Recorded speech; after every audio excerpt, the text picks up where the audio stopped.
Hello students, today we are going to learn about transportation in human beings. In our previous class, we have already studied about the other two life processes which are respiration and nutrition.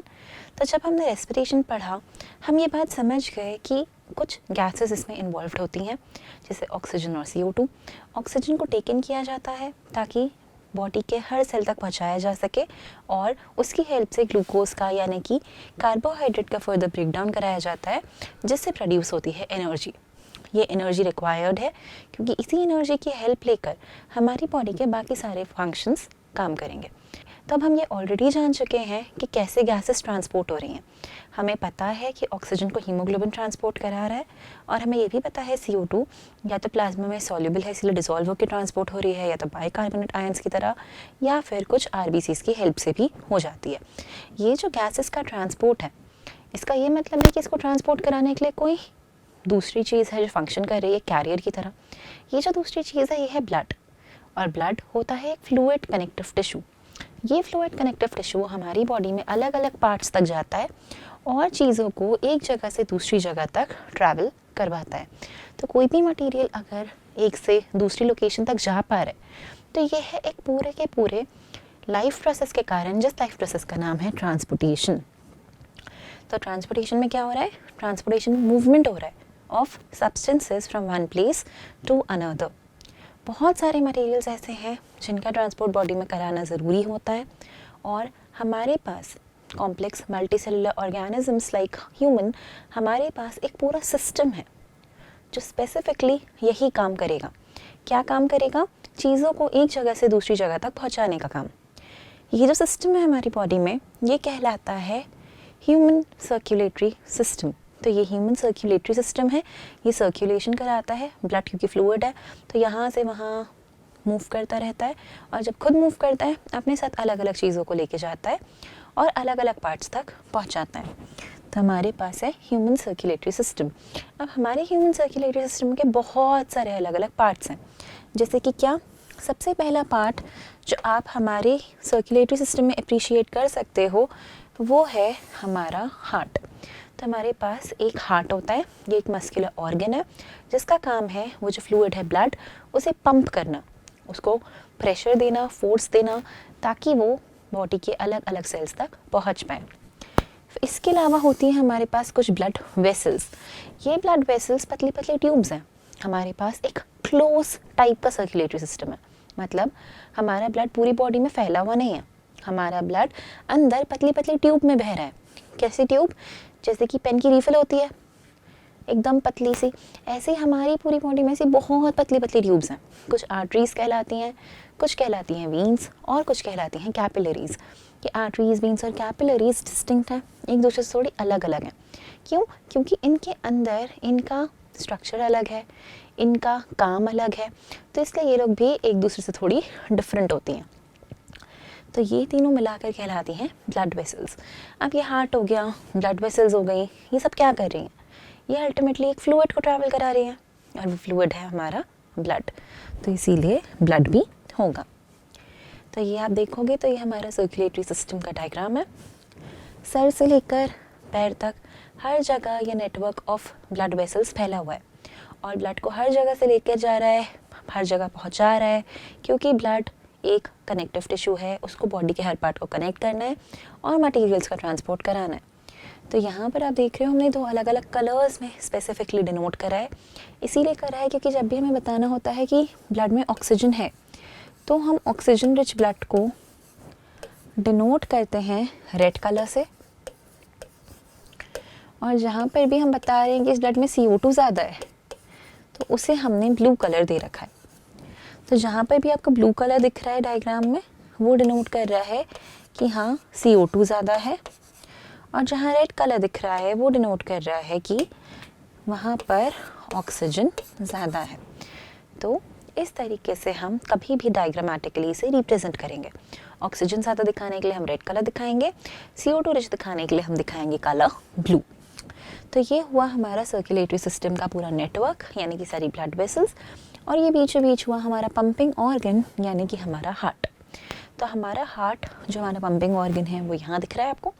इसी के अंदर blood जाएगा पूरी body से collect होकर इन tubes की help से, फिर ये ब्लड को धक्का मारेगा, एक उसके अंदर फोर्स जनरेट करेगा और उसी कारण से ब्लड फिर एक्सपेल आउट होगा, दूसरी वेसल्स में जाएगा और पूरी बॉडी के हर पार्ट तक सर्कुलेट होगा।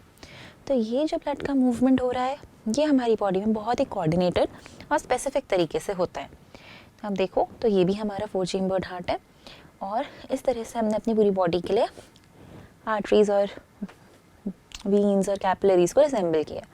तो बॉडी से कलेक्ट कर रहे हैं ब्लड, हार्ट में ले जा रहे हैं, फिर हार्ट में उसमें चेंजेस करा रहे हैं, फिर हार्ट कैसे चेंजेस करेगा, हार्ट इस ब्लड को लेके जाएगा लंग्स तक, लंग्स में आप जानते हो गैसियस एक्सचेंज होता है, फिर लंग्स से वापस ब्लड आ रहा है और फिर ब्लड वापस से बॉडी में जा रहा है। तो ये जो ब्लड का मूवमेंट है ये बहुत सारा है, पहले बॉडी से कलेक्ट हो हार्ट में आए, फिर हार्ट से लंग्स में जाए, लंग्स से दोबारा हार्ट में आए और फिर हार्ट से बॉडी में जाए। तो हमारी बॉडी में ब्लड 2 बार हार्ट में एंटर करता है। तो ये भी अपने आप में एक बहुत यूनिक चीज़ है जिसे हम डबल सर्कुलेशन कहते हैं।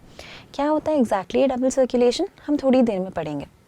उसको जानने से पहले हम देख लेते हैं हमारा फ्लूइड कनेक्टिव टिश्यू यानी कि हमारा ब्लड एग्जैक्टली कैसा होता है और क्यों होता है। ब्लड को मैंने फ्लूइड कनेक्टिव टिश्यू कहा, मतलब आपके लिए ये बात क्लियर है कि लिक्विड स्टेट में है। कनेक्टिव कहा मतलब ये बात क्लियर हो गई कि हाँ ये बॉडी के अलग अलग पार्ट्स में फ्लो करके उनको जोड़ के रख रहा है। और टिश्यू कहा इसका मतलब ये भी क्लियर है कि इसके अंदर बहुत सारे अलग अलग टाइप के सेल्स होते होंगे। तो हमारा ब्लड ओवरऑल 2 चीज़ों से बना है। ब्लड के 2 मेजर कंपोनेंट्स होते हैं, एक होता है ब्लड का प्लाज्मा और एक होते हैं ब्लड के सेल्स।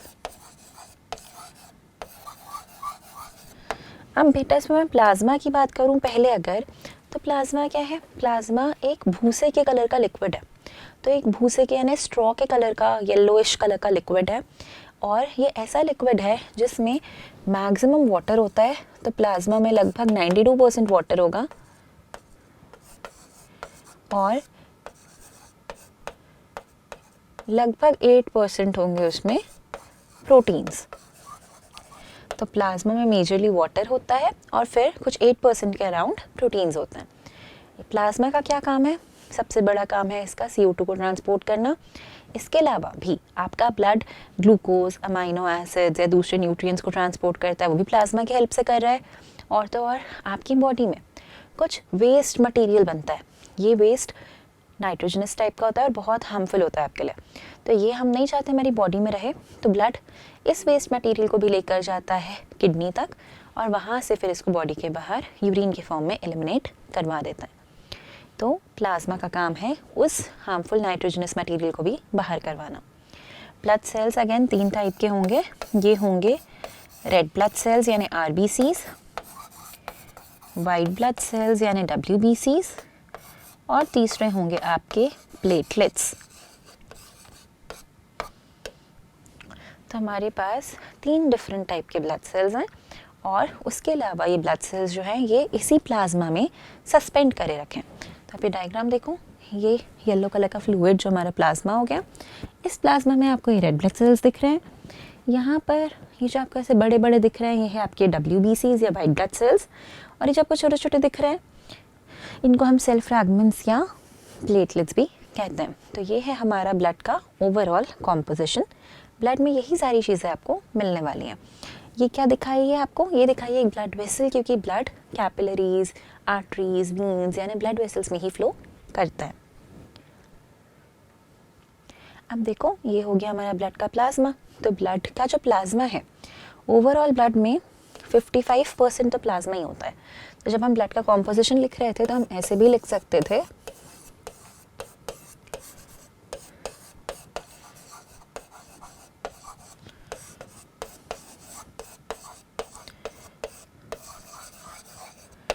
प्लाज्मा कितना 55%, बचा क्या ब्लड सेल्स तो कितने हुए 45%, जिसमें से प्लाज्मा में सबसे ज़्यादा क्या है, प्लाज्मा में सबसे ज़्यादा है वाटर और वो कितना है, वो है लगभग 90 से 92%।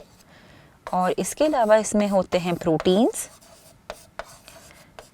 3 स्पेशल टाइप के प्रोटीन्स होते हैं बेटा इनमें, हमारे सिलेबस में नहीं है भले, बट हमें पता हो तो कोई बुराई भी नहीं है।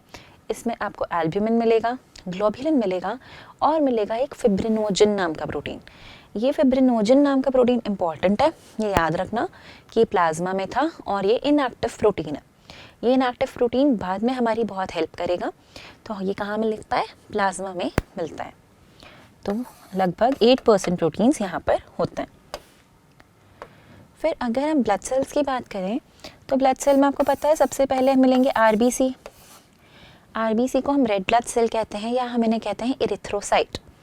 दूसरे हमें मिलेंगे डब्ल्यूबीसी जिन्हें हम कहते हैं वाइट ब्लड सेल या फिर ल्यूकोसाइट। और तीसरे हमें मिलेंगे प्लेटलेट, जिसमें से सबसे ज़्यादा होते हैं रेड ब्लड सेल्स। ये होते हैं लगभग 45%। और अगर आप इसका काउंट देखो तो इनका काउंट होता है लगभग 4.5 बिलियन से 6 बिलियन के आसपास पर मिलीमीटर क्यूब। तो ये बहुत सारे होते हैं ब्लड में। फिर WBC सबसे कम है, ये होता है सिर्फ 6000 से 11000 पर क्यूबिक मिलीमीटर ब्लड। और प्लेटलेट्स इन दोनों के बीच में होते हैं लगभग 1.5 लाख से 4 लाख के आसपास। तो ये हुआ हमारा ब्लड का ओवरऑल कॉम्पोजिशन। तो आप क्या याद रखोगे? आप याद रखोगे blood plasma. Blood majorly plasma और ब्लड सेल्स का ही बना है। प्लाज्मा ज़्यादा है और इसी प्लाज्मा में ब्लड के सेल्स सस्पेंडेड रहते हैं। नेक्स्ट है हमारे ब्लड सेल्स, तो हम इनको डिस्कस कर लेते हैं एक एक करके।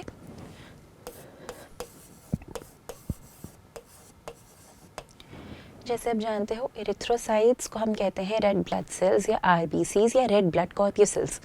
ये जो रेड ब्लड सेल्स है, रेड ब्लड कॉर्प्यूसिल्स है, ये आपके पास सबसे ज़्यादा है। इनका मेजर फंक्शन क्या है? इनका मेजर फंक्शन है ऑक्सीजन को ट्रांसपोर्ट करना। क्यों ऑक्सीजन को ट्रांसपोर्ट करते हैं? क्योंकि इनके अंदर प्रेजेंट है हीमोग्लोबिन। तो इनके अंदर हीमोग्लोबिन प्रेजेंट है और ये ऑक्सीजन को आपकी बॉडी में ट्रांसपोर्ट करने का काम करेंगे। हीमोग्लोबिन क्या था? एक रेड कलर पिगमेंट था जिसे हम रेस्पिरेटरी पिगमेंट भी कहते हैं, जिसकी लगभग मीन वैल्यू होती है कि ये 12 से 16 ग्राम पर डेसीलीटर प्रेजेंट होता है। मेल्स में अगेन ज़्यादा होगा, फीमेल्स में होगा थोड़ा कम। तो ये है हमारा आरबीसी और उसके अंदर मिलने वाला हीमोग्लोबिन। दोनों काम कर रहे हैं ऑक्सीजन को ट्रांसपोर्ट करने का। आरबीसीज होती कैसी हैं? बाइकॉन्केव शेप की होती हैं और तो और ई न्यूक्लिएट होती हैं। अंदर न्यूक्लियस नहीं होता, इसलिए नहीं होता क्योंकि ज़्यादा से ज़्यादा ऑक्सीजन को ट्रांसपोर्ट कर पाए वो। फिर है हमारा WBC। WBCs कहलाते हैं हमारे वाइट ब्लड सेल्स। इनके अंदर कोई पिगमेंट नहीं है, ये किसी कलर के नहीं होते। और ये जो हमारे वाइट ब्लड सेल्स है, ल्यूकोसाइट्स हैं, इनका काम है कि ये आपकी बॉडी में इन्फेक्शन से फाइट करें।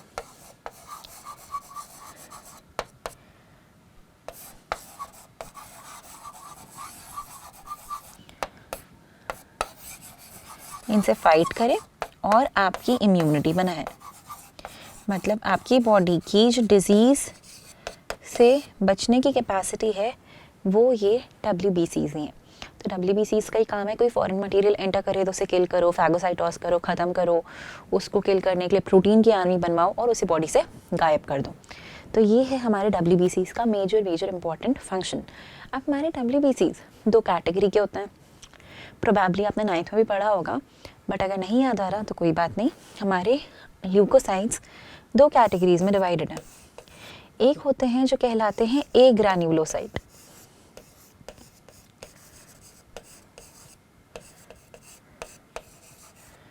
और जो दूसरे होते हैं उन्हें हम कहते हैं ग्रैन्युलोसाइट। जिनमें से बेटा ए ग्रैन्युलोसाइट का ये मतलब है कि इनका जो साइटोप्लाज्म होगा वो एकदम क्लियर होगा। इनके साइटोप्लाज्म में आपको कोई भी डॉटेड प्रोटीन के ग्रैन्यूल्स देखने नहीं मिलेंगे। वहीं जब आप ग्रैन्युलोसाइट्स को देखोगे तो आपको दिखाई देगा कि इनके न्यूक्लियस के अलावा इनके साइटोप्लाज्म में भी कुछ टाइनी ग्रैन्यूल्स भरे पड़े हैं और इनका साइटोप्लाज्म में बहुत सारे ऐसे ग्रैन्यूल्स रखे हुए हैं।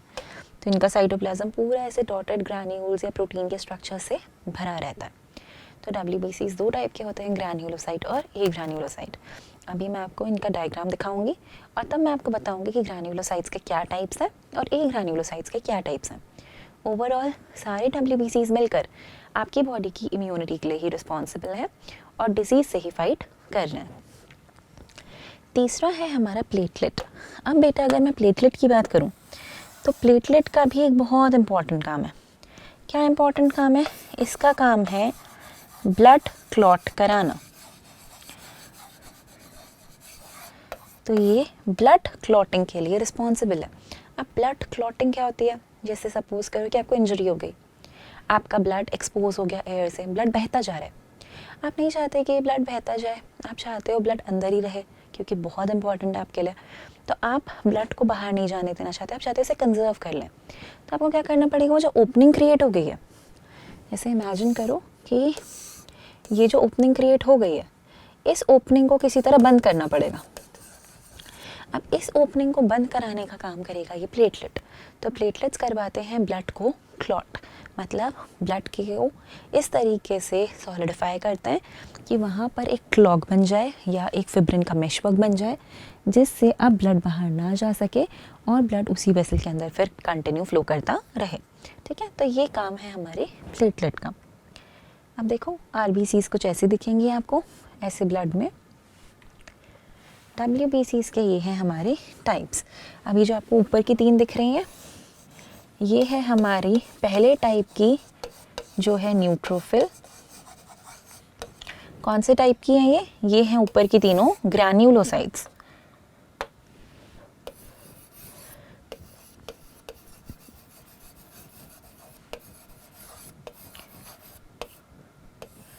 ठीक है, तो ग्रैन्युलोसाइट्स में पहली है हमारी न्यूट्रोफिल। दूसरा जो आपको दिख रहा है ये है हमारा इओसिनोफिल।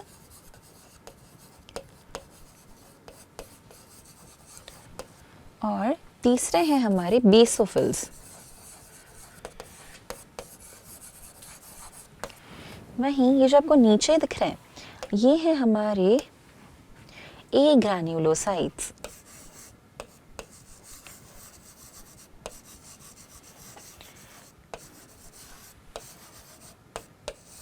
ए ग्रैन्युलोसाइट्स में फिर बेटा हमारे पास 2 हैं।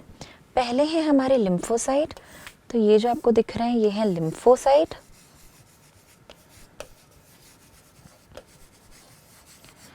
और ये जो आपको दिख रहा है ये है मोनोसाइट। ठीक है, तो आपके पास 3 ग्रैन्युलोसाइट्स हैं और 2 ए ग्रैन्युलोसाइट्स हैं, जिनमें से पहला है न्यूट्रोफिल। न्यूट्रोफिल का काम है जैसे ही कोई बैक्टीरिया या वायरस अंदर आए तुरंत उसे खा जाओ, उसे फैगोसाइटोस कर लो और उसे मार के भगा दो। दूसरा है हमारा इओसिनोफिल। इओसिनोफिल क्या करता है? जब भी आपको कोई एलर्जी है, जैसे डस्ट से एलर्जी है या सन से एलर्जी है, तो उस टाइम पे एक्टिवेट होता है और आपको उस एलर्जी से लड़ने के लिए हेल्प करता है। फिर ये है हमारा बेसोफिल।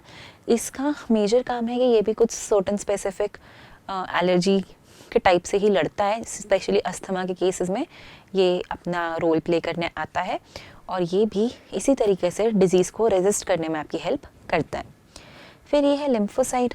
लिम्फोसाइट होते हैं 2 टाइप के, एक होते हैं बी लिम्फोसाइट और एक होते हैं टी लिम्फोसाइट। जो बी वाले लिम्फोसाइट्स हैं उनका काम है प्रोटीन की आर्मी बनाना, मतलब एंटीबॉडीज़ बनाना, और एंटीबॉडीज़ बनाने के बाद एंटीजन से लड़ाई करना और उनको ख़त्म कर देना। वहीं टी लिम्फोसाइट का काम है कि पहचानना कि भाई एंटीबॉडी किसके अगेंस्ट बनानी है, मतलब ये समझ पाना कि हमारा सेल कौन सा नहीं है, कौन सा ऐसा सेल है जिसे हमें किल करके भगाना है। तो ये आइडेंटिफिकेशन का काम करता है, ये हमारे सेल और दूसरों के सेल के बीच में डिस्टिंग्विश करना जानता है। और जब ये समझ जाता है कि ये सेल हमारा नहीं है और इसको किल करना ज़रूरी है, तब जाके ये बी लिम्फोसाइट को बताता है कि बी रेडी, हमें इसको किल करना है, प्रोटीन की आर्मी तैयार करो और इनको तुरंत मार के ख़त्म करो। तो ये है हमारे बी और T lymphocytes. After B and T lymphocytes जो सेकेंड टाइप का एक ग्रैन्युलोसाइट है वो है मोनोसाइट। मोनोसाइट वैसे ही काम करता है जैसे न्यूट्रोफिल्स काम करते हैं, जैसे फैगोसाइटोस करके। तो ये भी पैथोजेंस को खा जाते हैं, इनगल्फ करके ख़त्म कर देते हैं। तो ये हुए हमारे WBC के अलग अलग टाइप्स। सारे WBCs की लाइफ स्पैन अलग अलग हैं, कोई 1 हफ्ते जीते हैं, कोई 2 हफ्ते जीते हैं, उसके बाद नए बन जाते हैं। वहीं जब हम RBCs की बात कर रहे थे तो उनकी लाइफ स्पैन होती है लगभग 120 डेज़। हर 120 डेज़ में आपकी बॉडी में नई आरबीसी बनती हैं, तो इसीलिए ये भी हमें मालूम होना चाहिए। ये क्या देख रहे हो? ये देख रहे हो प्लेटलेट। तो ये प्लेटलेट्स ऐसे सेल के छोटे छोटे फ्रैगमेंट्स टाइप के होते हैं, तो हम कहते हैं ये सेल के छोटे छोटे टुकड़े हैं, तो इसीलिए हम इन्हें थ्रोम्बोसाइट भी कहते हैं, या फिर हम इन्हें प्लेटलेट्स के नाम से तो जानते ही हैं। इनका काम भी आप जानते ही हो कि ये ब्लड क्लॉट कराने के लिए रिस्पॉन्सिबल है। अब ये इनकी एवरेज वैल्यूज़ हैं। अगर आप आरबीसीज देखोगे तो आपको मेल्स में मिलेंगी लगभग 4.5 से 6.5 बिलियन आरबीसीज।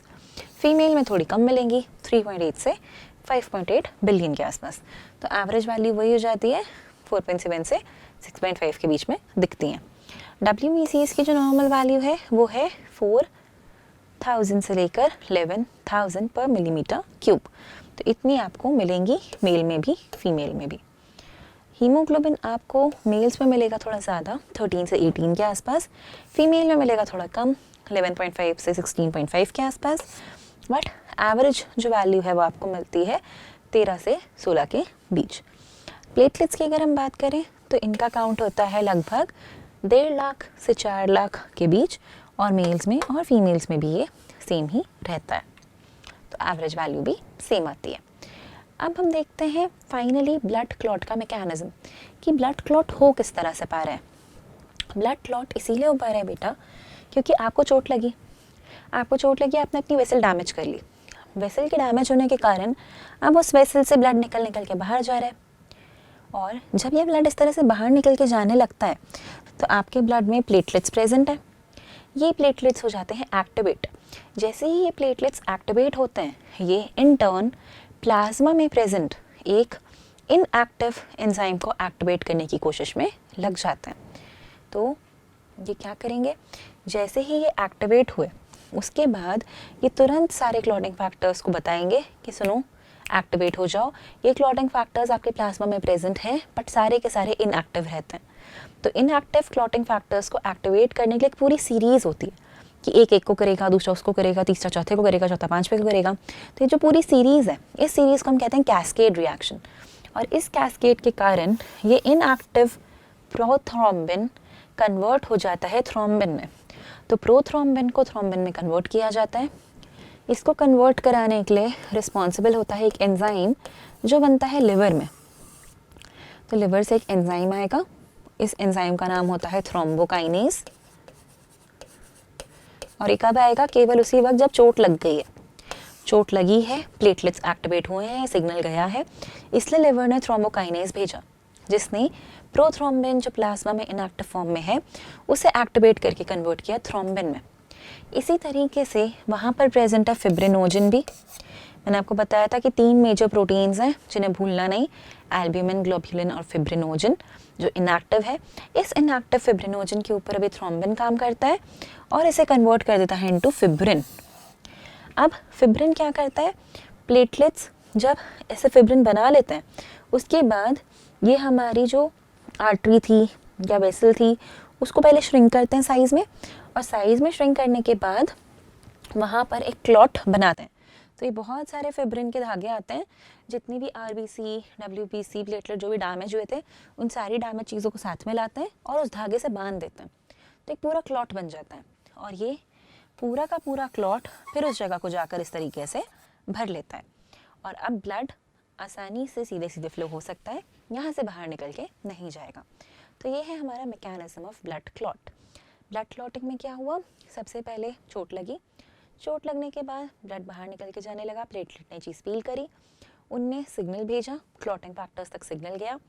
लिवर में प्रेजेंट थे कुछ चीज़ें जैसे कि एक एंजाइम थ्रोम्बोकाइनेज, उस थ्रोम्बोकाइनेज एंजाइम ने इनएक्टिव प्रोथ्रोम्बिन को एक्टिव थ्रोम्बिन में कन्वर्ट किया, जिसने इन टर्न इनएक्टिव फिब्रिनोजन को एक्टिव फिब्रिन में कन्वर्ट किया। जो फिब्रिन पतले पतले धागों की तरह है और ये सारी डेड आरबीसीज वगैरह को एक क्रम्पल बनाता है, उनको साथ में लाता है और उनको एकदम साथ में मास की तरह पर बांध के इस तरीके से क्लॉट बना लेता है। तो एक मेशवर्क बनता है dead RBCs and dead blood cells का, जो ब्लड को अब बाहर जाने नहीं देगा। तो इस तरीके से होता है हमारा ब्लड क्लॉटिंग। हो सकता है कि ब्लड क्लॉटिंग एग्ज़ाम में आए। It is a very important question, अक्सर 3 मार्क्स में पूछा जाता है। So you can be well versed. अगर आप इतना लिख देते हो तो आपको 3 on 3 मिलने ही है, बट अगर आप इतना नहीं भी लिख सकते, आपको ये नहीं याद रहता है प्रोथ्रोम्बिन थ्रोम्बिन, तो आप केवल इतना लिख सकते हो कि blood clotting is happening because of platelets. When there is an injury, the platelets at the site of injury, they start forming a clot, which is a meshwork made up of fibrin strands and dead blood cells. आप इतना भी लिखोगे तो भी you will gain full marks, क्योंकि NCERT text book के हिसाब से इतना ही है जो करिकुलम में दिया हुआ है। अब अगला जो हमारा टॉपिक है वो एक स्पेशल टाइप के बॉडी फ्लूइड के बारे में है जिसका नाम है लिम्फ। जैसे कि आपने अभी ब्लड देखा, एक फ्लूइड कनेक्टिव टिश्यू था, वैसे ही आपकी बॉडी में एक फ्लूइड कनेक्टिव टिश्यू और है जिसे हम लिम्फ कहते हैं। ये जो लिम्फ है ये भी बॉडी में वेसल्स के अंदर ही फ्लो करता है। ये जो वेसल्स हैं हमारी, ये कहलाती हैं लिम्फैटिक वेसल्स। और लिम्फैटिक वेसल्स में जब लिम्फ फ्लो करता है तो ये कुछ बहुत इंपॉर्टेंट काम भी करता है। बट क्या काम करता है ये पता करने के लिए हमें पहले पता होना चाहिए होता क्या है। तो ये अगेन एक फ्लूइड टाइप का कनेक्टिव टिश्यू है, बॉडी में यहाँ से वहाँ फ्लो कर रहा है। ये भी फैला हुआ नहीं है, अपनी अपनी वेसल्स में फ्लो कर रहा है। तो इनकी वेसल्स को हम कहते हैं लिम्फैटिक वेसल्स। तो ये पूरा नेटवर्क बनाते हैं, ऐसे लिम्फ कैपिलरीज भी बनती हैं और वेसल्स बनती हैं, कहीं कहीं एक्यूमुलेट हो जाता है, लिम्फ नोड्स बनाता है। तो ये पैरेलली इसके कनेक्शन में चलता है। अब हम देखते हैं ये बनता कैसे है। तो हाउ इज़ लिम्फ फॉर्म्ड, बड़ा इंपॉर्टेंट क्वेश्चन है। तो ये बनता कुछ ऐसे है कि आप के पास ब्लड में प्रेजेंट होती हैं ब्लड की कैपिलरीज। ये जो हमारी ब्लड की कैपिलरीज हैं ये होती हैं बहुत ही पतली, बहुत पतली पतली ब्लड की कैपिलरीज होती हैं, क्योंकि इनमें सिंगल लेयर ऑफ एपिथेलियम की लाइनिंग होती है। ब्लड की कैपिलरी की वॉल जो होती है उसको हम कहते हैं एंडोथेलियम।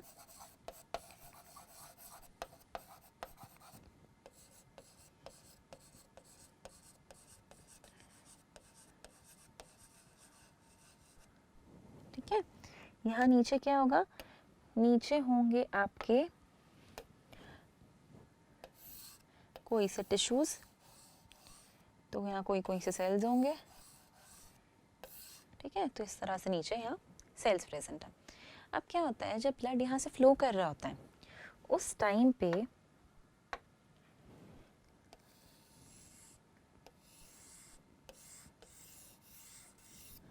जब ब्लड यहाँ से फ्लो कर रहा है उस टाइम पे क्या होगा, ब्लड में प्रेजेंट है आरबीसी, डब्ल्यूबीसी, प्लेटलेट्स, ये सब ब्लड में प्रेजेंट है। अब जब फ्लो कर रहा होता है तो कुछ ब्लड कैपिलरी के बीच में माइन्यूट माइन्यूट स्पेसेस होती हैं, वहाँ से निकल के नीचे आ जाता है। अब ये ब्लड वहाँ से कैपिलरी की वॉल में से निकल निकल के जो नीचे आ रहा है उस ब्लड में बड़े साइज़ के प्रोटीन्स नहीं आ पाते, आरबीसी नहीं आ पाते, तो आता क्या है, प्लाज्मा आ जाता है, डब्ल्यूबीसीज आ जाते हैं। ये जो प्लाज्मा और डब्ल्यूबीसीज नीचे आ जाते हैं ये मिलाकर एक फ्लूइड बनाता है और ये वाला फ्लूइड फिर कहलाता है लिम्फैटिक फ्लूइड।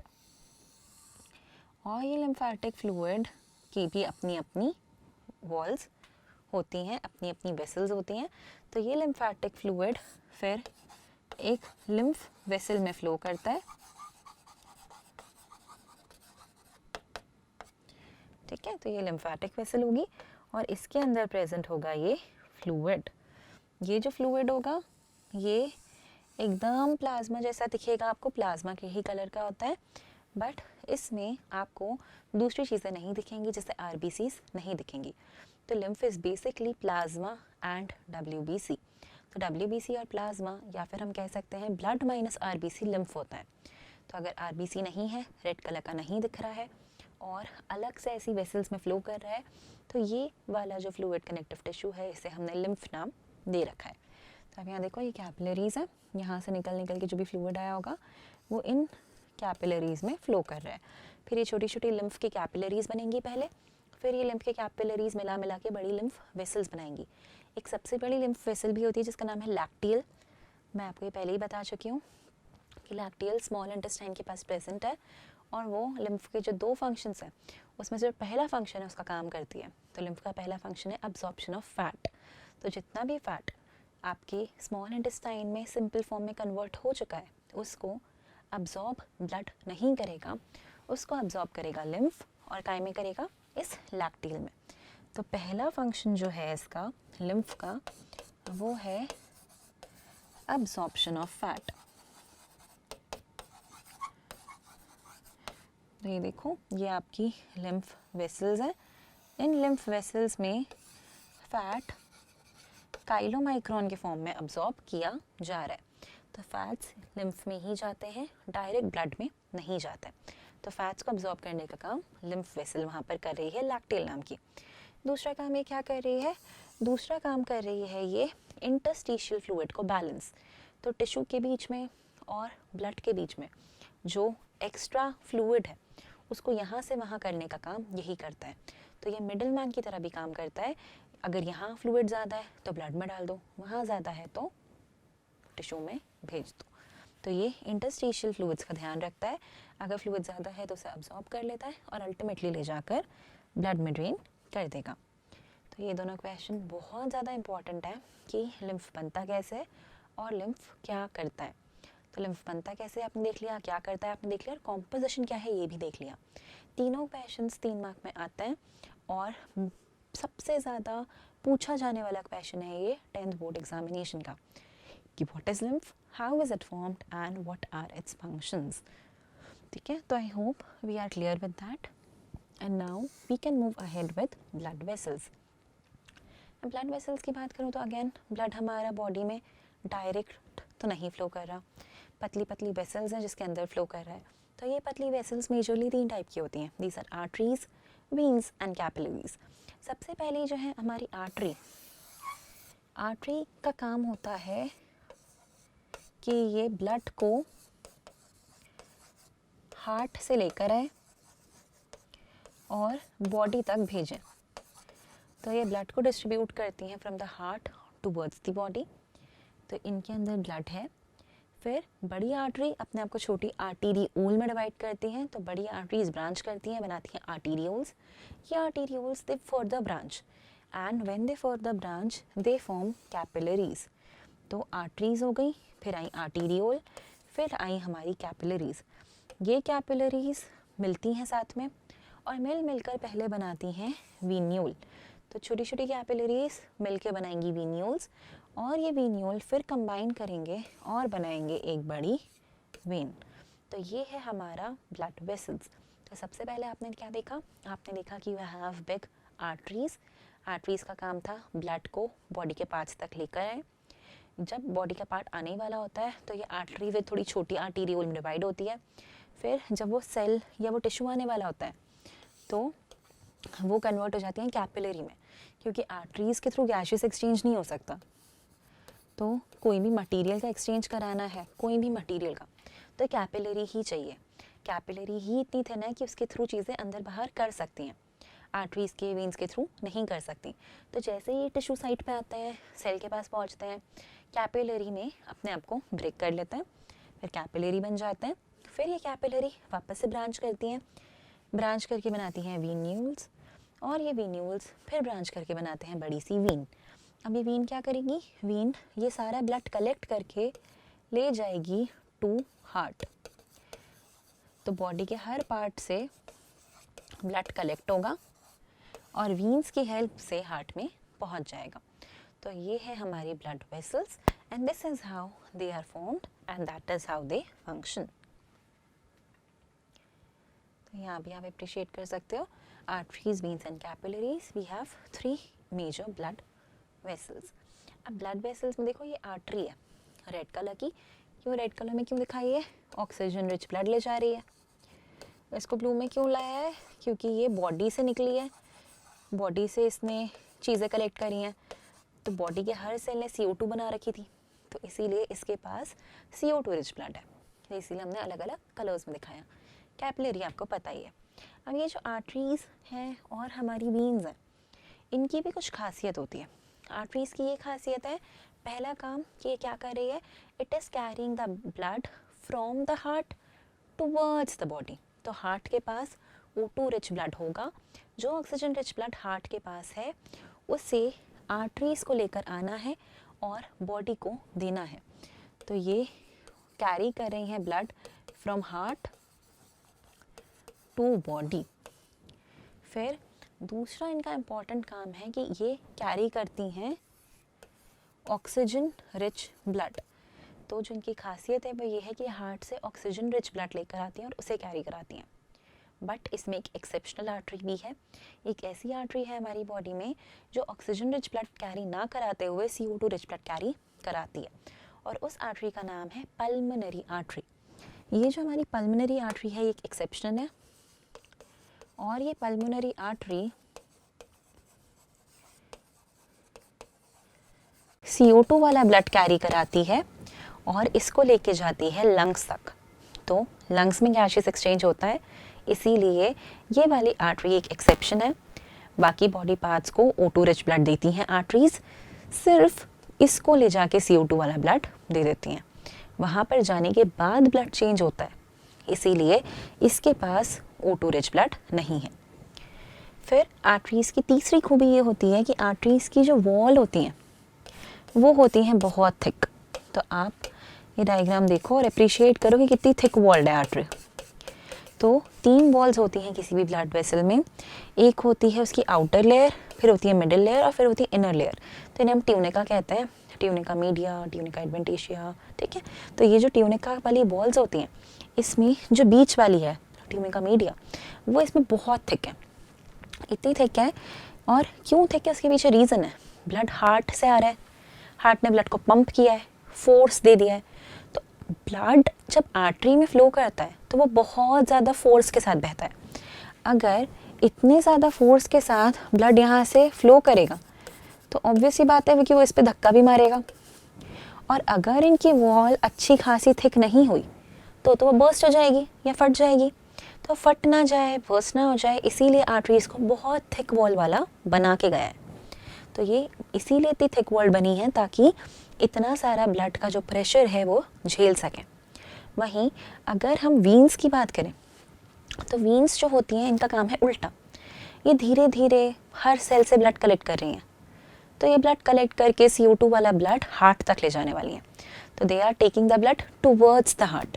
इनमें ब्लड में प्रेशर नहीं है, ब्लड धीरे धीरे फ्लो कर रहा है। बट क्योंकि हर सेल से CO2 वाला ब्लड कलेक्ट कर रही हैं तो ये नहीं चाहते कि ये CO2 वाला ब्लड वापस सेल में चला जाए। तो इसीलिए वीन्स में होते हैं कुछ स्पेशल वाल्व्स। वाल्व्स क्या करते हैं, वाल्व्स जैसे ही ब्लड आगे बढ़ा बंद हो जाते हैं ताकि ब्लड पीछे ना जाए। तो ब्लड को पीछे जाने से रोकते हैं, मतलब बैक फ्लो प्रिवेंट करते हैं। तो वाल्व्स का काम है to prevent the back flow of blood. तो इनकी लाइनिंग उतनी थिक नहीं है क्योंकि ब्लड उतने प्रेशर से फ्लो ही नहीं कर रहा, उल्टा ब्लड धीरे धीरे धीरे धीरे फ्लो कर रहा है। इसीलिए पीछे ना जाए उसके लिए वाल्व्स हमने दे रखे हैं। तो आप देखोगे कि इनमें वाल्व्स होते हैं, इनमें वाल्व्स नहीं होते। ये ब्लड लेके जाती हैं टूवर्ड्स द हार्ट, बॉडी से कलेक्ट करके ले जा रही हैं, इसीलिए CO2 रिच ब्लड कैरी करती हैं। अगेन एक एक्सेप्शन है इसका भी, और वो है पल्मोनरी वेन।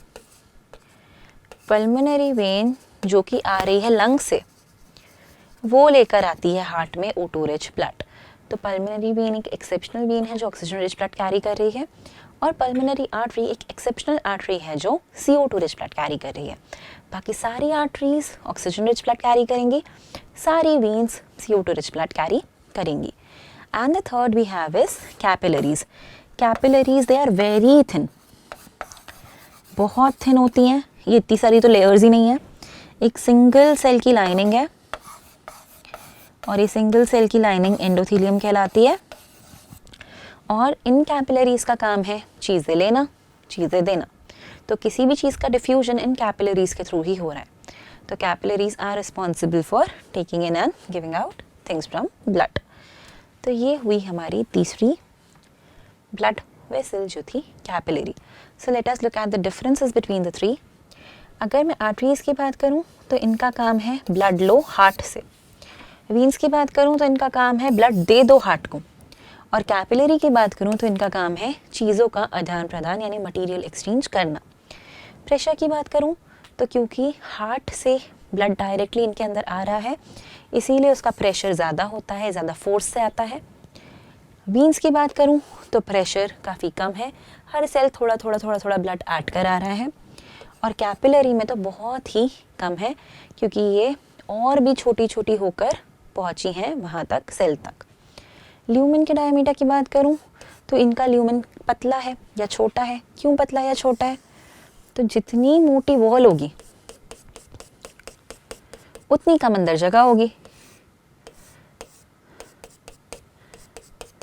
और जितनी पतली वॉल होगी उतनी ज़्यादा अंदर जगह होगी।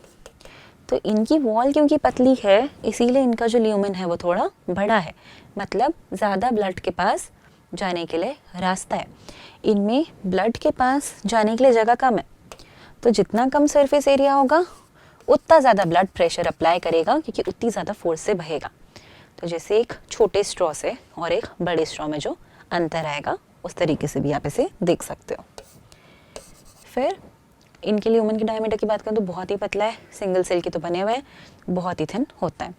वॉल की थिकनेस अगेन वॉल थिक है, इनकी वॉल थिन है, और इनकी तो बहुत ही ज़्यादा थिन है। वॉल की लेयर्स 3 लेयर हैं, एडवेंटिशिया, मीडिया और इंटिमा। लेयर इनमें भी 3 है, पर इनमें केवल एक ही है, ट्यूनिका इंटिमा। इनकी ट्यूनिका मीडिया बहुत ज़्यादा थिक रहती है, इनकी नहीं रहती। इलास्टिसिटी की बात करूं तो क्योंकि ब्लड इतने फोर्स से बहने वाला है आर्टरीज में, इसीलिए इलास्टिक है, थोड़ा स्ट्रेच हो लेती हैं। अगर नहीं हो पाती, इलास्टिक नहीं होती, तो फिर ये रप्चर हो जाती, तो इसलिए काफ़ी इलास्टिक होती हैं। वीन्स उतनी इलास्टिक कंपैरेटिवली नहीं होती, और कैपिलरीज तो होती ही नहीं है। वैल्व्स की बात करें, आपको ऑलरेडी मालूम है कि वीन्स में वैल्व्स प्रेजेंट हैं, ना आर्टरीज में है और ना ही कैपिलरीज में, तो इन दोनों में ये वैल्व्स प्रेजेंट नहीं होते हैं। तो अब हम नेक्स्ट देखेंगे द ह्यूमन हार्ट। तो हम अभी अभी बात कर रहे थे कि हार्ट ब्लड को पंप करता है, ब्लड को फोर्स देता है ताकि ब्लड आर्टरीज की हेल्प से बॉडी के हर पार्ट तक जाए। तो ये हार्ट एक्चुअली है क्या? हार्ट एक मस्कुलर ऑर्गन है जो लोकेटेड है आपकी चेस्ट में। ये होता है आपकी फिस्ट के साइज़ का, मतलब आपकी बंद मुट्ठी के बराबर। जब आपकी मुट्ठी बंद करते हो इतना ही बड़ा आपका दिल होता है कहाँ? सीने में है, हल्का सा टिल्टेड है टुवर्ड्स द लेफ्ट, तो लेफ्ट के साइड पे थोड़ा सा ट्विस्टेड या टिल्टेड रहता है। अब अगर हम बात करें हमारे हार्ट की, तो ये है हमारा हार्ट, और अब हमें देखना है कि हार्ट के क्या क्या पार्ट्स होते हैं। तो जब भी आप हार्ट देखोगे तो आपको पता चलेगा आपके हार्ट में होते हैं 4 चेम्बर्स। तो हार्ट के 4 चेम्बर्स होते हैं, तो 1 चेम्बर, 2 चेम्बर, 3 और ये 4। तो हमारे हार्ट में होते हैं 4 चेम्बर्स। तो हमारे पास है 4 चेम्बर्ड हार्ट। ऊपर के 2 एट्रियम्स, नीचे के 2 वेंट्रिकल। तो ऊपर एट्रिया और नीचे वेंट्रिकल। इसमें भी आप जानते हो डायग्राम हम उल्टा बनाते हैं, तो ये होगा right side of the heart, ये होगा लेफ्ट साइड। तो राइट वाला ऊपर वाला तो कहलाएगा राइट एट्रियम, राइट का नीचे वाला कहलाएगा राइट वेंट्रिकल। ऐसे ही लेफ्ट का ऊपर वाला कहलाएगा लेफ्ट एट्रियम, लेफ्ट का नीचे वाला कहलाएगा लेफ्ट वेंट्रिकल। तो हमारा हार्ट 4 चेम्बर्ड है, ऊपर के 2 एट्रियम और नीचे के 2 वेंट्रिकल्स। तो मैं इसको ऐसा आपको बनाना भी सिखा देती हूँ, बहुत इजी है। जैसे बचपन में आप दिल बनाते थे, वैसा दिल ऊपर की तरफ ऐसे बना लो आधा, उसके बाद नीचे से ऐसे इसको जोड़ दो, तो ये हमारे कुछ ऐसा स्ट्रक्चर दिखने लगेगा। इसके बाद क्या करो, इसमें लगा दो कुछ पाइप जैसी चीज़ें। तो यहाँ पर घुसा दो दो, ठीक है। आपके पास इरेज़र है तो आप इसको यहाँ से रब भी कर सकते हो, मेरे पास वो ऑप्शन नहीं है इसलिए मैं नहीं करूँगी। उसके बाद क्या करें, उसके बाद यहाँ से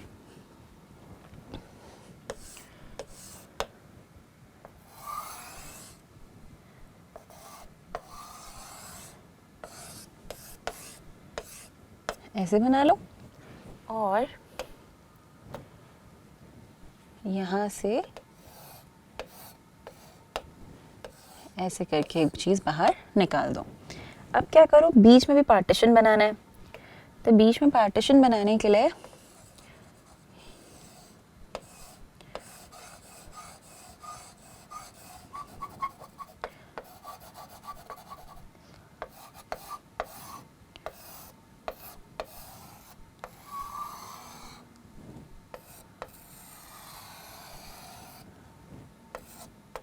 इसको ऐसे बीच में से डिवाइड कर दो।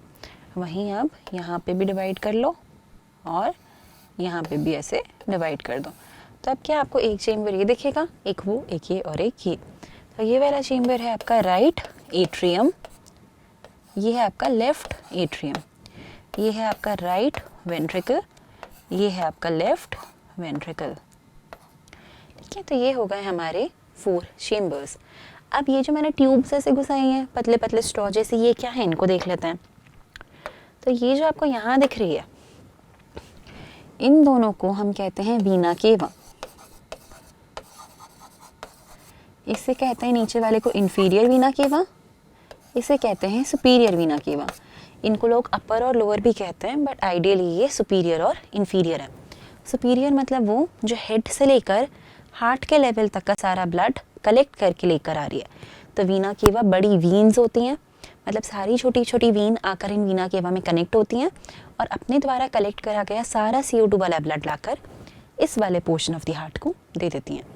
तो ये हैं 2 वीना केवा, अपने साथ कलेक्ट कर करके लाएंगी CO2 रिच ब्लड। तो ये अपने साथ CO2 रिच ब्लड कलेक्ट करके लाने वाली हैं। तो यहाँ पर ये लोग लाके भर देंगी CO2 वाला ब्लड। अब जैसे मैंने आपको कहा था मैं ब्लू कलर से रिप्रेजेंट करूँगी उस वाले पोर्शन को जहाँ पे CO2 ज़्यादा है, तो इसीलिए मैंने यहाँ पे इस तरह से इसको रिप्रेजेंट कर दिया है। अब आप नेक्स्ट चीज़ जो अप्रिशिएट करना वो करना ये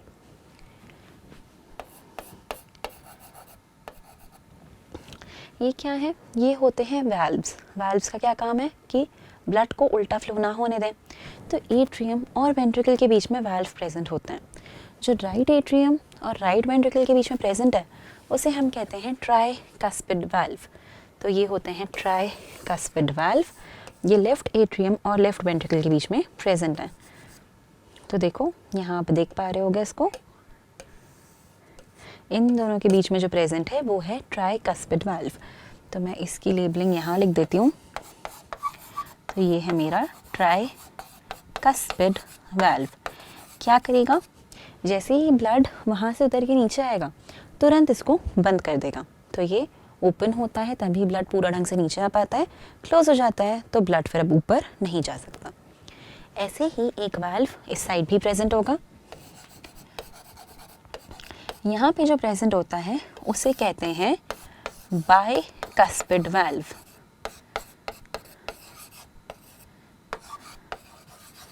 बाइकस्पिड वाल्व का एक नाम और है, इसे कहते हैं माइट्रल वाल्व। ठीक है, तो ये बाइकस्पिड या माइट्रल वाल्व होता है, ये लेफ्ट एट्रियम और लेफ्ट वेंट्रिकल के बीच में प्रेजेंट है। यहीं अब आप देखोगे कि इन दोनों के अलावा आपको एक ये ब्लू पाइप और दिख रहा है ना। ये जो ब्लू पाइप हमें और दिख रहा है ये क्या है, ये है हमारा पल्मोनरी आर्टरी। तो ये है हमारी पल्मोनरी आर्टरी। तो पल्मोनरी आर्टरी होती है ये वाली, इसका नाम मैं कहाँ लिखूं, यहीं देख लो, ये है हमारी पल्मोनरी आर्टरी ये वाली।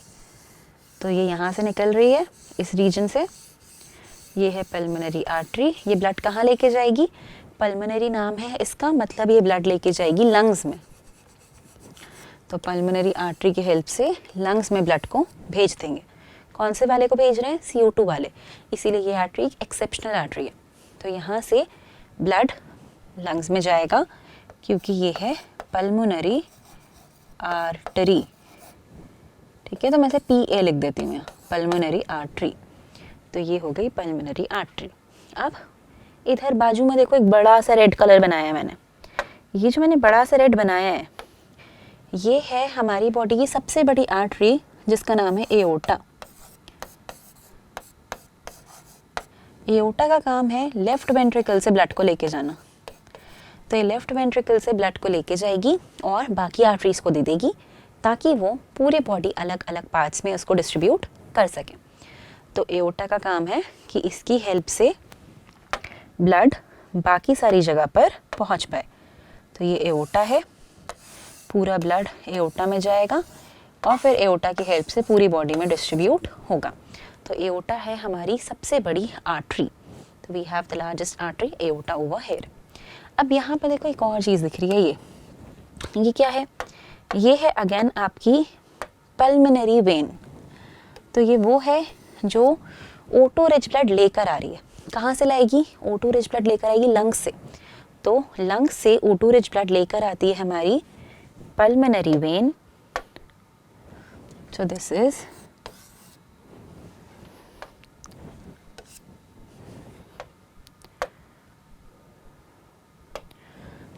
is pulmonary vein. Pulmonary vein क्या कर रही है? O2 रिच ब्लड लेकर आ रही है। तो यहाँ से O2 रिच ब्लड इधर पे आ गया है। तो जो O2 रिच ब्लड वो लाएगी, तो यहाँ O2 रिच ब्लड भर देगी लाकर लेफ्ट वेंट्रिकल में, नहीं लेफ्ट एट्रियम में। पहले एट्रियम में आएगा, उसके बाद ही वेंट्रिकल में जा सकता है। तो हमारा हार्ट इस तरीके से डिवाइडेड है कि राइट साइड पे रहता है पूरा CO2 रिच ब्लड। तो राइट साइड में CO2 वाला ब्लड रहता है,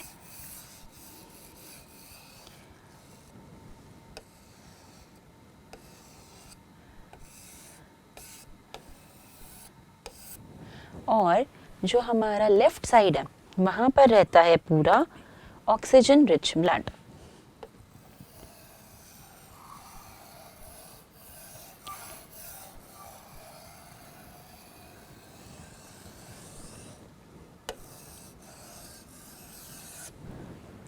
तो हमारा हार्ट एनाटॉमिकली इस तरह से फंक्शन है कि हम कभी भी अपनी बॉडी में ऑक्सीजन रिच ब्लड और CO2 रिच ब्लड को मिक्स होने नहीं देते। हमारी बॉडी में 4 चेम्बर्ड हार्ट है ही इसीलिए ताकि वो मेक श्योर कर सके कि CO2 रिच ब्लड और O2 रिच ब्लड एक दूसरे से अलग अलग रहें और कभी भी इनकी मिक्सिंग ना हो। हम इनकी मिक्सिंग टॉलरेट नहीं कर पाएंगे क्योंकि हम वार्म ब्लडेड एनिमल्स हैं। हमें अपना बॉडी टेम्परेचर मेंटेन करना होता है एट 37 डिग्री सेल्सियस, क्योंकि हमारा body temperature internally 37 degree Celsius maintain रहता है। तो वह इसीलिए रह पाता है क्योंकि ये दोनों ब्लड अलग अलग हैं और कहीं पर भी बॉडी में मिक्स नहीं हो रहे हैं। तो हमारे अलावा सारे मैमल्स और सारी बर्ड्स ऐसे ही 4 चेम्बर्ड हार्ट पजेस करते हैं और इसी तरह उनकी बॉडी में भी O2 रिच और CO2 रिच ब्लड सेपरेटेड रहता है और इस ब्लड की मिक्सिंग नहीं होती। तो ये आपने यहाँ पे देखा होगा, ये थे हमारे हार्ट के मेजर पार्ट्स। ये जो आपने डिवीजन देखा यहाँ बीच में, ये जो डिवीजन है इसे हम कहते हैं AV सेप्टम। ये सेप्टम है जो सेपरेट करके रख रहा है, तो ये सेप्टम कहलाता है, AV सेप्टम। ये राइट और लेफ्ट हाफ को सेपरेट करके रखने का काम कर रहा है। ये जो आप देख रहे हो ये है हमारी वेंट्रिकल की वॉल, ये है हमारे वेंट्रिकल की वॉल्स। इनकी भी वॉल होती हैं पर कंपैरेटिवली एट्रियम की थोड़ी पतली होती हैं, वेंट्रिकल की थोड़ी मोटी होती है। इसीलिए क्योंकि नीचे ग्रेविटी के साथ ब्लड जा रहा है और उसको ब्लड को ऊपर भेजना है, मतलब ब्लड यहाँ से ऊपर जाने वाला है अगेंस्ट द ग्रेविटी। इसीलिए उनकी जो वॉल्स उनको थिक बनाया गया है ताकि वो रप्चर ना करे। तो वेंट्रिकल्स की वॉल हमेशा थिक होती है एज कम्पेयर टू एट्रिया, और इसमें भी लेफ्ट वेंट्रिकल की ज़्यादा थिकर होगी एज कम्पेयर टू राइट। तो इसकी ज़्यादा थिक होगी राइट के कंपैरिजन में। ऐसा इसीलिए है क्योंकि राइट को पंप करके ब्लड को केवल लंग्स तक भेजना है, लंग्स बहुत पास है, बट लेफ्ट को कॉन्ट्रैक्ट करने के बाद ब्लड को पूरी बॉडी तक भेजना है। तो उसको ज़्यादा डिस्टेंस तक ब्लड को भेजना है, ज़्यादा फोर्स से भेजना पड़ेगा, इसीलिए लेफ़्ट की वॉल ज़्यादा थिकर होती हैं एज़ कम्पेयर टू राइट। बात क्लियर है? तो आई होप ये क्लियर है। आप लोग के डायग्राम इस तरीके से बना के आना, आपको बहुत अच्छे मार्क्स मिलेंगे। तो देखो अब यहाँ यही लिखा है कि लेफ्ट वेंट्रिकल की वॉल थिक क्यों होती है। तो क्यों होती है? क्योंकि इसको ज़्यादा प्रेशर से या ज़्यादा फोर्स से ब्लड को आगे भेजना पड़ेगा, क्योंकि इसे ब्लड पूरी बॉडी तक डिस्ट्रीब्यूट कराना है। तो वेंट्रिकल्स को इस तरह से कॉन्ट्रैक्ट करना होता है कि ब्लड ज़्यादा फोर्स से बाहर जा सके, क्योंकि बॉडी तक पहुंचाना होता है। तो इसीलिए इनकी वॉल्स थिकर होती हैं। अब आपको एक चीज़ पता होनी चाहिए कि आपके हार्ट में, हम कहते हैं कि हमारा हार्ट मायोजेनिक है, मतलब ब्रेन के कंट्रोल में नहीं है। तो हमारा हार्ट ब्रेन के कंट्रोल में नहीं है, अपने मन से चलता है। अपने मन से चलता है इन द सेंस अपनी इम्पल्सेस खुद जनरेट करता है, दिमाग की नहीं सुनता। दिमाग का क्या बोल रहा है, कम धड़को ज़्यादा धड़को, वो नहीं सुनता है। वो अपनी मनमर्जी का मालिक है, क्योंकि यहाँ पर होता है एसी नोड, जिसे हम कहते हैं पेस मेकर। ये क्या करता है, हार्ट के लिए इम्पल्सेस खुद जनरेट कराता है। तो ये इम्पल्सेस जनरेट कराने का काम खुद करता है। हमारा हार्ट में ऐसे नोड होता है और ये लोकेटेड होता है at right upper corner of right atrium. तो ये right upper corner of right atrium में आपको ऐसे नोड दिखेगा। तो ये है आपका SA नोड। तो कभी भी जो आपका एक्शन पोटेंशियल है या जो आपकी इम्पल्स है वो इसी में जनरेट होती है। जैसे यहाँ जनरेट होती हैं इम्पल्सेस, वो यहाँ से ट्रैवल करती हैं और जाती हैं एक दूसरे नोड तक, जिसे हम कहते हैं AV नोड। तो ये ऐसे नोड में जनरेट हुई, इनने एट्रियम को बता दिया क्या करना है, जो भी बताया होगा एट्रियम वो काम करेगा। ये बताती हैं कॉन्ट्रैक्ट करना, तो एट्रियम कॉन्ट्रैक्ट करेगा। एट्रियम कॉन्ट्रैक्ट करेगा, ये इम्पल्सेस आगे बढ़ेंगी, AV नोड के पास जाएंगी, वहाँ से आगे बढ़ेंगी और जाएंगी बंडल ऑफ हिस के पास, और वहाँ से पहुँच जाएंगी वेंट्रिकल्स के पास पुरकिंजे फाइबर्स से होती हुई, और फिर वेंट्रिकल्स को बताएंगे कॉन्ट्रैक्ट करने का, फिर वेंट्रिकल्स कॉन्ट्रैक्ट करेंगे। तो हार्ट अपनी इम्पल्सेस खुद जनरेट करा रहा है, ऐसे नोड में करा रहा है, फिर वो एट्रिया की वॉल्स में ट्रैवल कर रहे हैं, उसको कॉन्ट्रैक्ट करा रहे हैं, फिर AV नोड में जा रहे हैं, वहाँ से बंडल में जा रहे हैं, AV बंडल में जाने के बाद पुरकिंजे फाइबर से होते हुए वेंट्रिकल्स में जा रहे हैं और फिर वेंट्रिकल्स को कॉन्ट्रैक्ट करा रहे हैं। तो ये है हमारा SA नोड, जिसे हम कहते हैं pacemaker of the heart. अब हम देखेंगे कि ये कार्डियक साइकिल क्या होती है। तो आप कभी भी आप कार्डियक साइकिल पढ़ोगे ना बेटा, तो आपको 2 टर्म्स पता होना चाहिए। ये 2 टर्म्स कहलाते हैं सिस्टोल और डायस्टोल।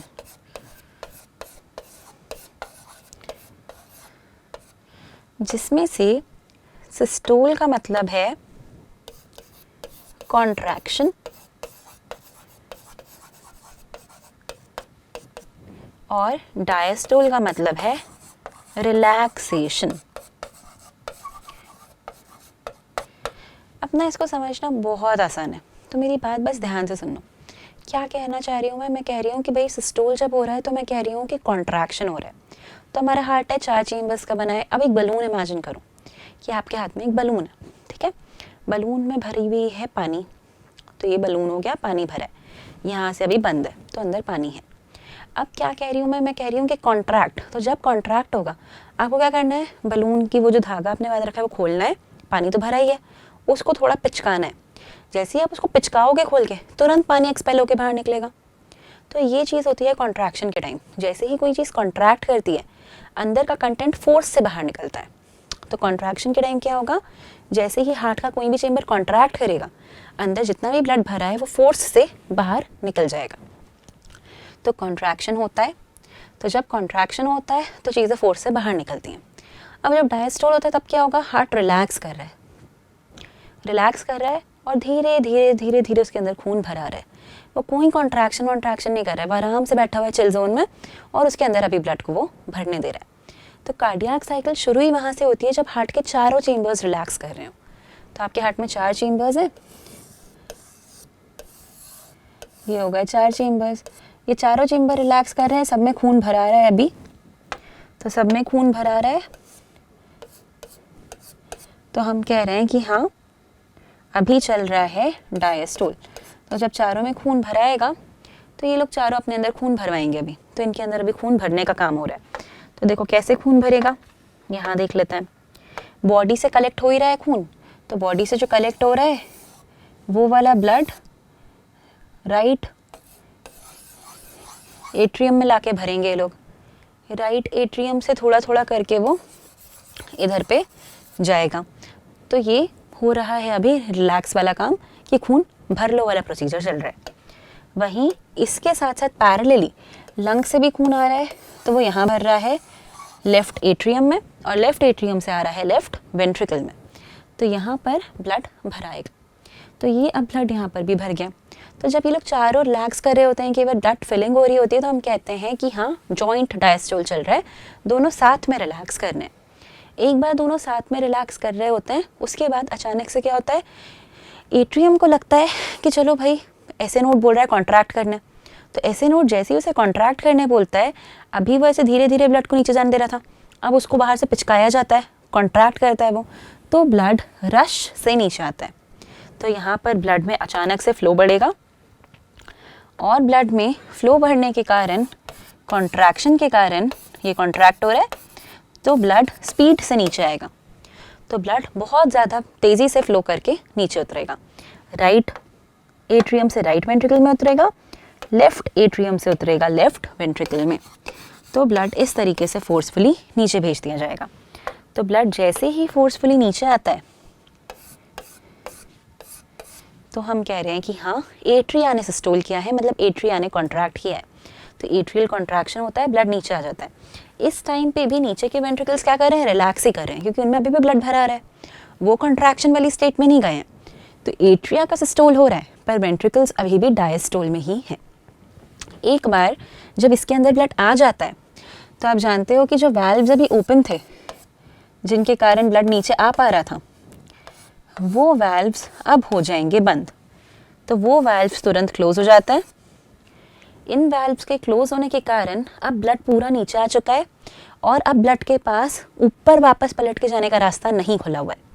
तो ब्लड जो यहाँ आ गया है ये अब पलट के ऊपर तो नहीं जाएगा, उल्टे रास्ते नहीं जाएगा। तो अब ब्लड को क्या रास्ता दिख रहा है, यहाँ पे जो ब्लड फिल्ड है उसको एक रास्ता दिख रहा है और वो रास्ता है ये। तो ये वाले रास्ते के लिए यहाँ पर एक वाल्व होता है जिसका नाम है पल्मोनरी वाल्व। तो ये पल्मोनरी वाल्व जैसे ही ओपन होगा, अभी तक ये पल्मोनरी वाल्व बंद था, ये पल्मोनरी वाल्व जैसे ही ओपन होगा अब हमारे वेंट्रिकल्स सिस्टोल करेंगे, मतलब कॉन्ट्रैक्शन में जाएंगे। इसको यहाँ से पकड़ के दबा देती हूँ। तो यहाँ से ब्लड निकल के अब ऊपर की तरफ जाएगा और ब्लड यहाँ से निकल के भेज दिया जाएगा लंग्स में। तो यहाँ से ब्लड आ गया लंग्स के पास, इनने दबाया उसको, ब्लड पे फोर्स पड़ी, ब्लड यहाँ से निकल के लंग्स में चला गया। अब इसके साथ क्या होगा, जब लेफ्ट वेंट्रिकल साथ साथ कॉन्ट्रैक्ट करेगा तो लेफ्ट वेंट्रिकल में जितना ब्लड था वो निकलेगा, ये वाला वाल्व ओपन होगा। अगेन ये एक सेमीलूनार वाल्व है जो हमारे एओर्टिक वाल्व कहला रहा है। उसको और इसको, इन दोनों को हम सेमीलूनार भी कहते हैं क्योंकि ये हाफ मून शेप के होते हैं। जैसे ही ये वाला वाल्व ओपन होगा ब्लड यहाँ से निकल के एओर्टा में जाएगा और एओर्टा फिर उसे पूरी बॉडी में डिस्ट्रीब्यूट करवाने के लिए आर्टरीज को दे देंगे। तो इस तरीके से होती है कार्डियक साइकिल कंप्लीट। पहले क्या हुआ, दोनों ने साथ में रिलैक्स किया, जॉइंट डायस्टोल, फिर हमारे एट्रिया ने किया एट्रियल सिस्टोल। एट्रियल सिस्टोल से पल्मोनरी और एओर्टिक वाल्व मतलब सेमीलूनार वाल्व बंद थे और ओपन थे हमारे बाइकास्पिड और ट्राइकास्पिड वाल्व। ये वाल्व ओपन हुए, ब्लड आ गया नीचे वेंट्रिकल्स में, तो वेंट्रिकल्स अभी भी डायस्टोल में है। जैसे ही इनमें पूरा ब्लड भर जाता है, ये जो वाल्व ओपन थे बाइकास्पिड ट्राइकास्पिड ये बंद हो जाता है और हमारे नीचे वेंट्रिकल्स में ब्लड पूरा भरा गया लबालब। अब हमारे वेंट्रिकल्स जैसे ही कॉन्ट्रैक्ट करेंगे एक ही रास्ता खुलेगा, वो खुलेगा सेमीलूनार वाल्व वाला, मतलब पल्मोनरी वाल्व और एओर्टिक वाल्व वाला। जैसे ही रास्ता खुलेगा तो ब्लड यहाँ से निकल के फिर बाहर वाली लाइनों में चला जाएगा, मतलब राइट साइड से निकल के चला जाएगा लंग्स के पास ताकि वहाँ पे गैसियस एक्सचेंज हो पाए एल्वियोलाई और कैपिलरी के बीच में, और यहाँ से निकल के चला जाएगा आर्टरीज में ताकि पूरी बॉडी में O2 रिच ब्लड को डिस्ट्रीब्यूट कर सकें। तो ये पूरी साइकिल जो आप देख रहे हो शुरू हो रही थी जॉइंट डायस्टोल से, फिर एट्रियल सिस्टोल, फिर वेंट्रिकल सिस्टोल, ये पूरी की पूरी कहानी आपको पता है कितने समय में कंप्लीट होती है? ये कंप्लीट हो जाती है 0.8 सेकेंड में।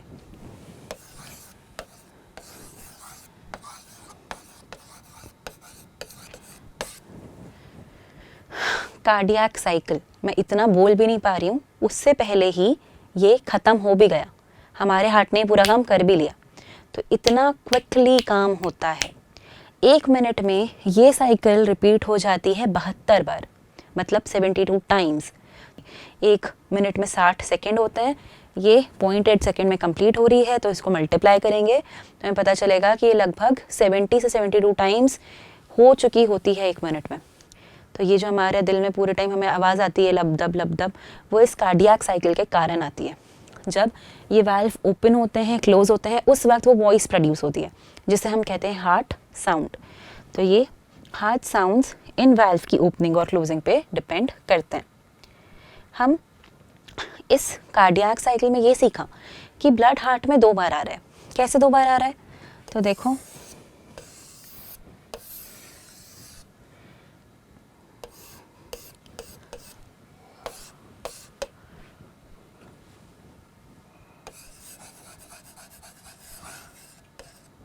एक बार क्या हो रहा है, बॉडी से कलेक्ट होकर आ रहा है।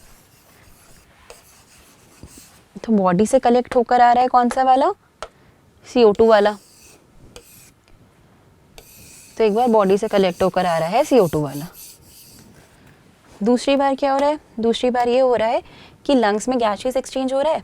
लंग्स में गैसेस एक्सचेंज कैसे होता था? मैंने आपको पिछली क्लास में पढ़ाया था कि ये है हमारे एल्वेओलाई, ये है हमारी ब्लड कैपिलरी। एक गैस यहाँ से अंदर, एक गैस यहाँ से बाहर।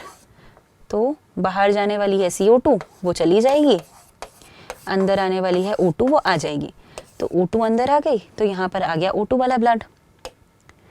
तो अब ये O2 वाला ब्लड पल्मोनरी कौन लेकर आ रही है?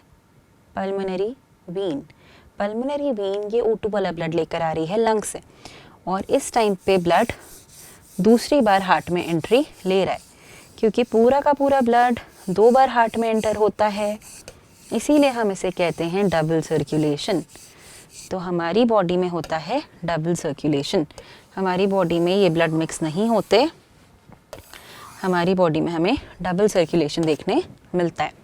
तो डबल सर्कुलेशन क्यों है? Because the blood is entering twice, and it is entering twice to make sure that the O2 rich and the CO2 rich blood do not get mixed. So we have to make this very clear in our head, since we are warm blooded animals. We don't want कि हमारा body temperature बाहर के environment के temperature changes के साथ fluctuate करे। We want to keep it in a homeostatic state. तो हम चाहते हैं कि इंटरनल बैलेंस बना रहे, होम्योस्टैसिस मेंटेन रहे, and that is the reason why we don't allow the blood to get mixed. तो O2 rich blood and CO2 rich blood को सेपरेट रखने के पीछे का रीज़न ही यही है। That is the reason why double circulation is so important. अब जो मैंने आपसे कहा हार्ट के साउंड्स कब आते हैं, तो हार्ट का जो पहला साउंड होता है, जिसे हम कहते हैं धक धक करता है दिल, धक धक तो बिल्कुल नहीं करता है, लब डब करता है। लब इसीलिए सुनाई देता है क्योंकि इस टाइम पे हमारे बाइकस्पिड और ट्राइकस्पिड वाल्व क्लोज हो रहे हैं। तो जब बाइकस्पिड वाल्व और ट्राइकस्पिड वाल्व मतलब राइट एट्रियम और राइट वेंट्रिकल के बीच वाला, और लेफ्ट एट्रियम और लेफ्ट वेंट्रिकल के बीच वाला, जब ये दोनों वाल्व बंद होते हैं तब आता है हार्ट का पहला साउंड लब। कैसे सुनोगे? स्टेथोस्कोप लगा के। स्टेथोस्कोप लगा कर आप सुन सकते हो लब डब। तो पहला साउंड आता है लब जब बंद होते हैं हमारे बाइकस्पिड एंड ट्राइकस्पिड वाल्व। फिर सेकेंड हार्ट साउंड कब आता है? ये तब आता है जब बंद होते हैं आपके semi lunar valve. Semi lunar valve मतलब वही पल्मोनरी और एओर्टिक वाल्व। जब ये वाल्व बंद होते हैं तब आता है सेकेंड हार्ट साउंड, जिसे हम कहते हैं डब। तो दिल हमारा करता है लब डब। ठीक है, तो ये लब डब के साउंड्स इसीलिए प्रोड्यूस हो पा रहे हैं क्योंकि कार्डियक साइकिल कंटिन्यूसली चल रही है। अब फाइनली हम जो हमारा लास्ट टॉपिक देखेंगे वो है ब्लड प्रेशर। ब्लड प्रेशर, जैसे मैं अभी कह रही थी कि वेंट्रिकल्स को ज़्यादा फोर्स से कॉन्ट्रैक्ट करना पड़ेगा ताकि ब्लड को दूर भेज सकें, ज़्यादा फोर्स दे सकें उसे। तो ब्लड को फोर्स दे रहे हैं तो ऑब्वियस ही बात है, अब जब ब्लड फोर्सफुली जाएगा और फोर्सफुली आर्टरी में एंटर करेगा तो क्या करेगा? प्रेशर एक्सर्ट करेगा। तो ये ब्लड जब यहाँ से फ्लो हो रहा होगा तो फ्लो होते टाइम आर्टरी के वॉल पे कुछ प्रेशर लगाएगा। ये जो प्रेशर फ्लोइंग ब्लड आर्टरी की वॉल पे लगाता है इसी को हम कहते हैं ब्लड प्रेशर। ठीक है, तो the amount of force which the flowing blood is producing on the walls of the arteries, that particular pressure is known as blood pressure. तो अगर कोई कहे कि मुझे बीपी है तो भैया मुझे भी है, हम सबको बीपी होता है। ठीक है, हम सबके ब्लड में एक प्रेशर है, बस ये बीमारी में तब बदल जाता है जब किसी के ब्लड ज़्यादा फोर्स लगा रहा हो, किसी का ब्लड कम लगा रहा हो। वरना हम सबके ब्लड में एक नॉर्मल प्रेशर होता है और हमारे इस नॉर्मल ब्लड प्रेशर की वैल्यू होती है 120/80 मिलीमीटर मर्क्यूरी। तो ये है हमारा नॉर्मल ब्लड प्रेशर। कैलकुलेट कैसे करते हैं? एक इंस्ट्रूमेंट होता है जो आपको दिख रहा है, इसे हम कहते हैं स्फिग्मोमैनोमीटर। स्फिग्मोमैनोमीटर की हेल्प से हम अपना बीपी मेजर करते हैं। तो इसमें एक कफ आता है जो मान देता है, एक बॉल आती है जिसे दबाते हैं, प्रेशर बढ़ता है, यहाँ पे धीरे धीरे प्रेशर रिलीज करते हैं, स्टेथोस्कोप से सुनते हैं। जहाँ पर साउंड ब्लड का वापस सुनाई देने लगे वहाँ पर हम समझ जाते हैं कि हाँ एक वैल्यू है। ये वैल्यू पहले आपको सुनाई देगी, जो वैल्यू दिखाई देगी उस टाइम पे जो वैल्यू दिख रही है वो है आपकी सिस्टोलिक ब्लड प्रेशर। तो सिस्टोल के टाइम पे ब्लड कितना प्रेशर मार रहा है, मतलब जब वेंट्रिकल्स ने कॉन्ट्रैक्ट किया था तब ब्लड जब आर्टरीज में रहता है तो कितना प्रेशर रहता है, वो है सिस्टोलिक। और जब वेंट्रिकल्स रिलैक्स कर रहे हैं तब आपकी आर्टरी में कितना फोर्स रहता है, वो है आपका डायस्टोलिक ब्लड प्रेशर। तो इसलिए ब्लड प्रेशर की दो रेंजेस हैं, ऊपर वाली है सिस्टोलिक बीपी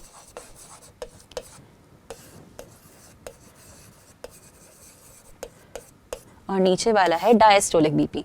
तो सिस्टोलिक की नॉर्मल वैल्यू है 120 मिलीमीटर मर्क्यूरी और डायस्टोलिक की नॉर्मल वैल्यू है 80 मिलीमीटर मर्क्यूरीज। अब क्या अगर ज़्यादा है तो भी प्रॉब्लम है?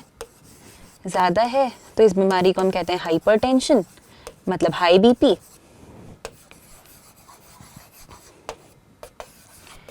कम है तो भी प्रॉब्लम है, उसको फिर हम कहते हैं हाइपोटेंशन,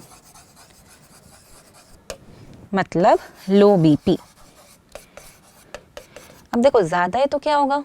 पहली बात तो आर्टरीज पे इतनी फोर्स लगा रह सकता है, आर्टरी रप्चर हो जाए, अंदर ही अंदर रप्चर भी हो जाए, अंदर क्लॉट बन जाए, ब्रेन में वो क्लॉट चला जाए, बर्स्ट हो जाए, ब्रेन क्लॉट हो जाए, ब्रेन में ही डैमेज कर दे वो।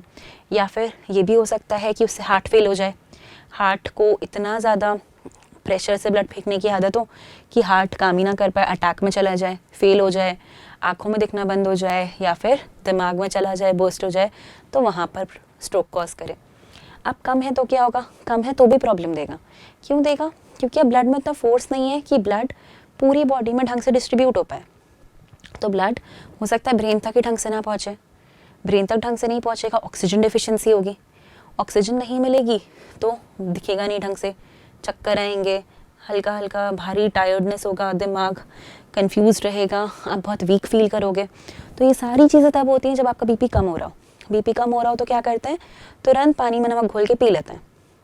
तुरंत पानी में नमक घोल के इसीलिए पीते हैं क्योंकि नमक में है सोडियम आयन, और सोडियम का काम है कि वाटर को रोके। तो जैसे ही आपकी बॉडी में सोडियम रहता है वो आपकी यूरिन से वाटर को पास नहीं होने देता, पानी वापस ब्लड में आएगा तो ब्लड का थोड़ा वॉल्यूम बढ़ेगा, जिसके कारण आपका ब्लड प्रेशर थोड़ा इम्प्रूव हो पाएगा। तो इसीलिए एडवाइस किया जाता है कि जब भी आपको ऐसा लगे कि आपका बीपी लो हो रहा है, आप तुरंत कुछ सॉल्ट इनटेक कर लो।